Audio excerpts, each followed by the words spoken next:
बिस्मिल्लाहिर्रहमानिर्रहीम। एक रुकाना पहलवान था जो बड़ा ही ताकतवर था, और इतना ताकतवर था कि उसको कभी किसी ने चित नहीं किया था, और वो बुतों को मानने वाला काफिर था। बड़े बड़े पहलवान उसके मुकाबले में आए, लेकिन उसने सबको चित कर दिया, उसके मुकाबले में कोई ना। बड़ा ही ताकतवर था। उसने क्या किया, एक जंगल के अंदर डेरा लगा लिया।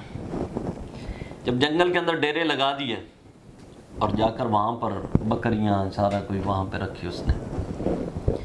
एक दिन नबी करीम सल्लल्लाहु अलैहि वसल्लम उसी जंगल की जानिब जहां पे वो रहता है ना, उस जानिब चल पड़े। अचानक ही मेरे आका का रुकाना का आमना सामना हुआ। रुकाना सामने आ गया मेरे आका की। मेरे आका मुस्कुरा पड़े, कहा रुकाना क्या हाल है? तो रुकाने ने आगे से बड़ा अजीब सा जवाब दिया, और मेरे आका में कहा कि बारगाह के अंदर बड़े अजीब से अल्फाज नाज़ेबा बोले कि मोहम्मद तू है जो ऐसा कर रहा है वैसा कर रहा है, चल आ मुकाबला कर लेते हैं, आज देख लेते हैं तेरा खुदा सच्चा है या मेरा खुदा सच्चा है। आज तेरा खुदा तेरी मदद करेगा या मेरा खुदा मेरी मदद करेगा। मेरे आका ने फरमाया आ जा, मैदान में आ जा, कर लेते हैं, लेकिन शर्त एक है। क्या? आपने फरमाया शर्त ये है कि अगर तू चित हो गया ना तो तुझे कलमा पढ़ना पड़े। उसने कहा ये हो ही नहीं सकता, क्योंकि मेरा खुदा मुझ पे राजी है, वो मेरी मदद जरूर करेगा, ऐसा हो ही नहीं सकता, चलें देख लेते हैं। मेरे आका ने फरमाया आ जा। आए, आमना सामना हुआ। मेरे आका ने पहले मरले में ही उठाकर जमीन पर पटक दिया और सीने पे बैठ गया। कहने लगा नहीं नहीं, अभी मेरा खुदा जो है उसने मेरी तरफ तवज्जो ही नहीं की, अभी मेरे खुदा ने मेरी तरफ तवज्जो नहीं की, आप ऐसा करें दोबारा आए। अच्छा, मेरे आका ने फरमाया दोबारा आ जाए। मेरे आका ने फिर उठाया और उठाकर जमीन पर पटक दिया और ऊपर बैठ गए सीने पे। उसने कहा नहीं नहीं, लगता है मेरा खुदा मुझसे नाराज हो गया, इस वजह से उसने मेरी तरफ कोई तवज्जो नहीं की, तो फिर तीसरी दफा कर लेते हैं। मेरे आका ने फरमाया फिर तीसरी दफा भी आ जा।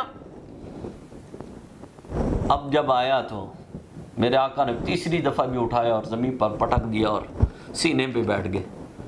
कहा मोहम्मद, लगता है कि तेरा खुदा तेरी मदद कर रहा है, लेकिन मेरा खुदा लगता है मुझसे नाराज है जो मेरी मदद नहीं कर रहा।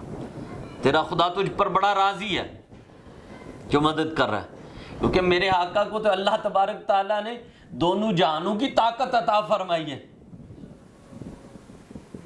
कि दुनिया में मेरे आका जैसा दुनिया कायनात के अंदर कोई नहीं है।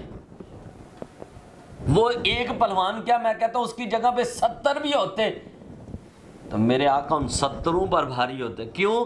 कि मेरे आका के अंदर कोई ऐब है ही नहीं है।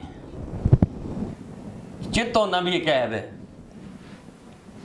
मेरे आका को अल्लाह ने बेऐब पैदा किया, जैसा है ही कोई नहीं है दुनिया कायनात के अंदर।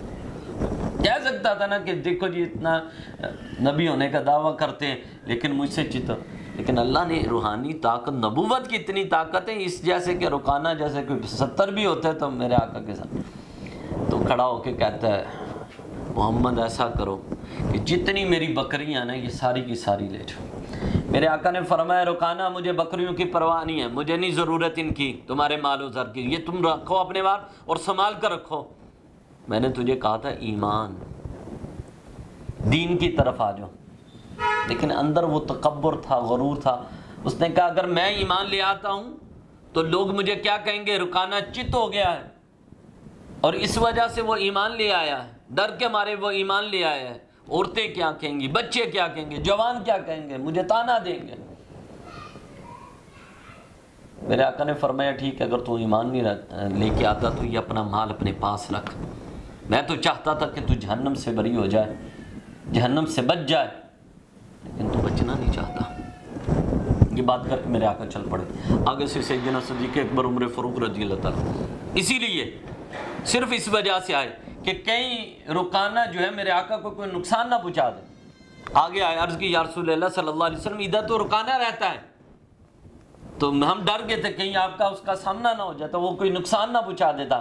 آپ نے پھر ساری باتیں سنائی ہیں. تو سیدنا صدیق اکبر رضی اللہ تعالیٰ عمر فاروق رضی اللہ تعالیٰ نعرے لگانے لگے اور خوش ہونے لگے یا رسول اللہ, اور خوش ہو کے کہنے لگے واہ اللہ نے ہمارے نبی کو کتنی شان اور مقام عطا فرمایا. بعد میں رکانہ ایمان لے آیا تھا لیکن اس وقت ایمان نہیں لایا تھا.